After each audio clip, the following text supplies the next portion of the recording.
किसान आंदोलन पर शरद पवार बोले, पंजाब को फिर से अस्थिर करने का प्रयास ना करे केंद्र सरकार। दिल्ली में ट्रैक्टर परेड हिंसा के बाद एनएसपी सुप्रीमो शरद पवार ने केंद्र सरकार पर जोरदार हमला बोला है।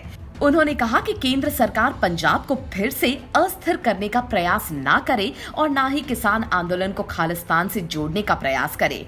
एनएसपी सुप्रीमो ने कहा कि दिल्ली में जो कुछ हुआ उसका कोई भी समर्थन नहीं करता, लेकिन इसके पीछे की वजह को नजरअंदाज नहीं किया जा सकता। उन्होंने कहा कि किसान पिछले कुछ दिनों से धरने पर बैठे थे। केंद्र सरकार की जिम्मेदारी थी कि इसका सकारात्मक हल खोजना चाहिए था।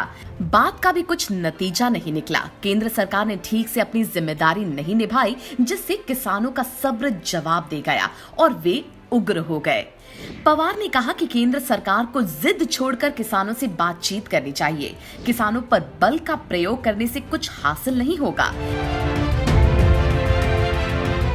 शिवसेना प्रवक्ता व सांसद संजय राउत ने कहा कि 26 जनवरी को देश के गौरव दिवस पर हुई हिंसा की निंदा करते हैं, लेकिन दिल्ली के वातावरण को बिगाड़ने के लिए अहंकारी सरकार जिम्मेदार है।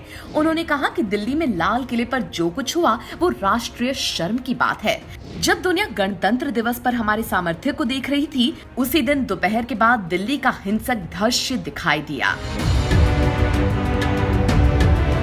राउत ने कहा कि 2 महीने से किसानों ने संयम दिखाया और शांति से आंदोलन किया, लेकिन किसानों का संयम जवाब दे गया, जिससे दिल्ली में अराजकता पैदा हुई। उन्होंने तंज कसा कि क्या केंद्र सरकार इसी घटनाक्रम का इंतजार कर रही थी।